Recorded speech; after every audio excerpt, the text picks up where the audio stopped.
Hey all! In this video I'm gonna continue talking about the new Line 6 Pod Go 1.30 firmware update, but in this video I'm gonna focus specifically on the retro reel block that we have. That's a new modulation block, and from what I understand it's supposed to be a tape simulation. Now, before I start doing the demo of the retro reel tape simulation that we received in this update, I gotta say a few things about tape simulation in general. For years and years, long before I was born, audio engineers were struggling with levels of noise, and that noise was mostly coming from the tape.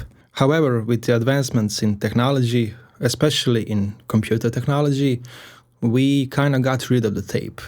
And once we got rid of the tape, we suddenly missed the tape, because the noise and the saturation that the tape can offer is something that is very pleasant to our human ears. Also, there are a few other drawbacks of using a tape, and its wow and flutter effects are the one that affect the sound. And you can imagine it as literally a tape getting bent as it goes through the playhead, and you get a wow, wow, wow, wow. But anyway, I've used this plugin that you see on your screen, the Waves J37, for a couple of years now. And I also had a subscription to Slate Digital's, what it's called, Everything Bundle, where they had the Slate VTM, which was the virtual tape machine. Anyway, let's stop this tape and let's try the retro reel. Of course, I will be using the new amp model, which is the Mandarin Rocker, and I've dialed in a slightly cleaner setting. You can see them on your screen right now. Here's what I did to the cab section. I prefer the 57, and I prefer it a bit closer, at least on this cabinet. And I've dialed in some really cool long and drippy spring reverb, which you can hear now.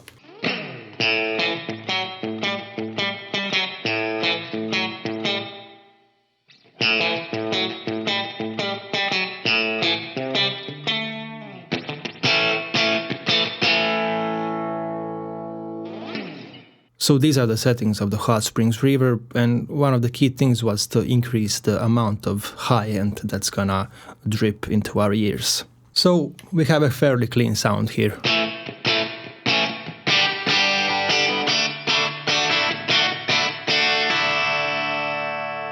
Now I'm gonna engage the retro reel and see what happens.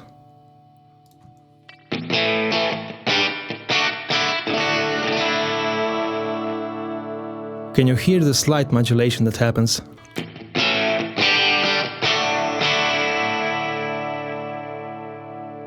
It sounds very slow, but let's try to increase the wow and flutter first.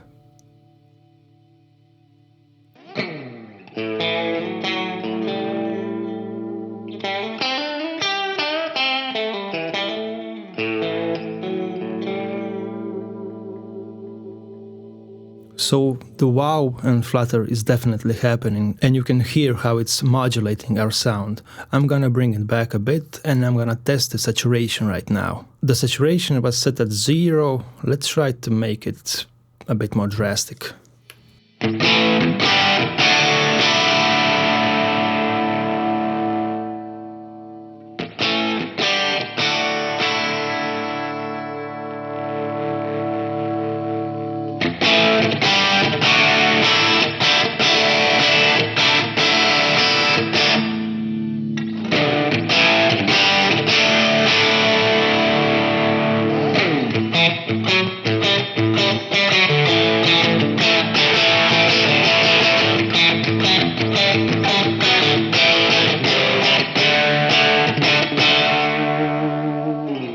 So from what I hear, the saturation can be used literally as a distortion unit. Let's try to bring it a bit down.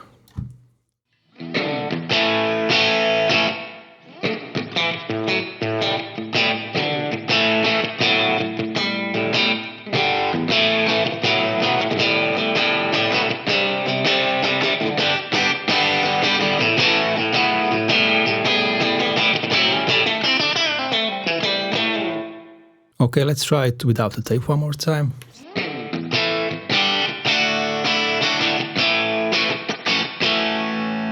Let's bring it in.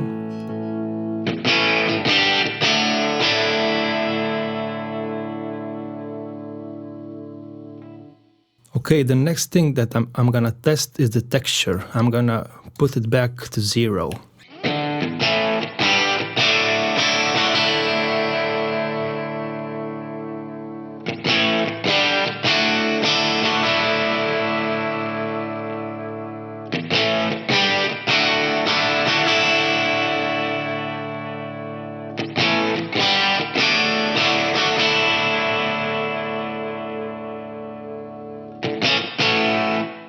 To be completely honest, I will need to focus a bit more on this texture setting because I'm not completely sure what it's doing.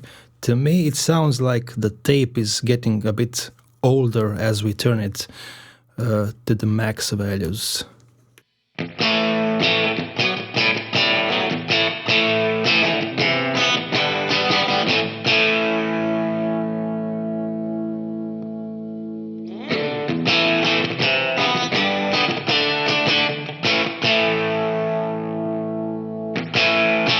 So it definitely affects the low end somehow. Let's try to change the tape speed, and tape speed is usually measured in inches per second, and that's how fast the tape is rolling. So the default here is 50 nips, which is my personal favorite. When I mix stuff like drums, I like to put a 50 nips tape style sim plugin on a snare.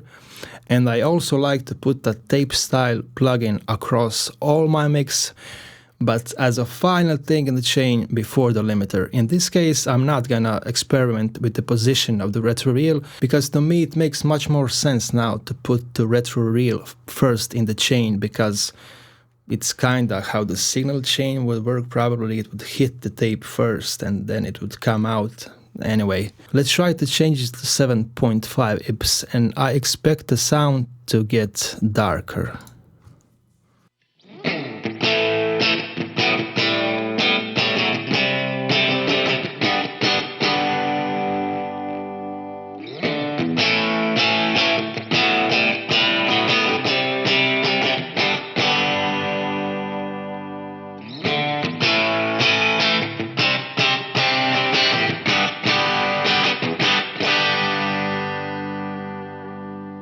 Okay, maybe these effects will be a bit more obvious if I bring up the saturation and I bring up the wow and flutter. And now let's go to the tape speeds again. So first 7.5.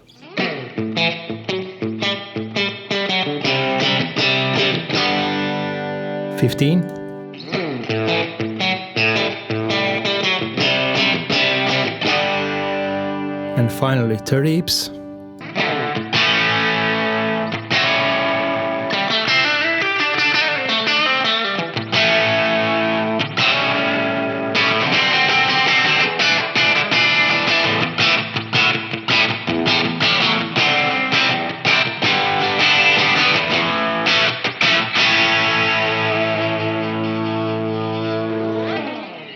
Okay, I lied. I'm gonna try to manipulate the high cut as well. Let's see what happens if we bring it down drastically down to 6K.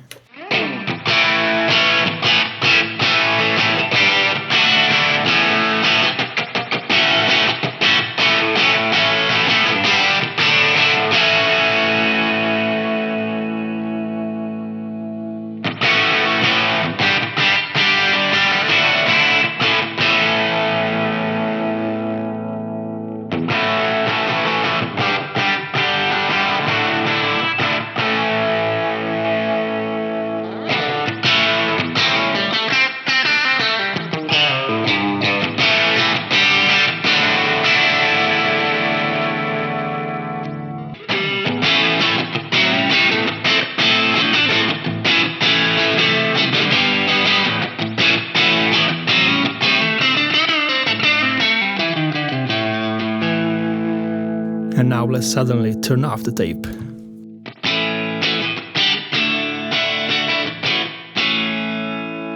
So to my ears, without the retro reel now, this sound is much less inspiring. And if there's one thing that's gonna make your sound less digital, that's tape. Unfortunately, tapes are expensive and you probably can't afford to buy a tape and then bounce all your PodGo tracks to a tape and then print that to an MP3, which is kind of ridiculous. Also, this plugin seems quite versatile, and what I mean by versatile is that you can have a very subtle saturation and very subtle amounts of wow and flutter, or you can max out the saturation and technically have a distortion unit in front of your amp. Anyway, I'm a huge sucker for analog gear emulations in the 21st century, and the retro reel block that we received in the 1.30 firmware update for the PodGo and the PodGo wireless is something that I definitely applaud. So good job, Line 6. Retro reel sounds great, and it's gonna be amazing for some vintage rock tones, especially in combination with the new spring reverb, the Hot Springs, which again drips really nice. Anyway, that's it for this video. In the next one, I'm probably gonna check the Euclidean delay in depth and see what kind of sounds can we get with that new delay plugin, which sounds awesome, but yesterday when I first tried it, it kind of got out of hand quickly because it's a multi-tap and there were a few controls that I honestly did not get immediately when I saw them. So I'll see you all again soon. Bye all!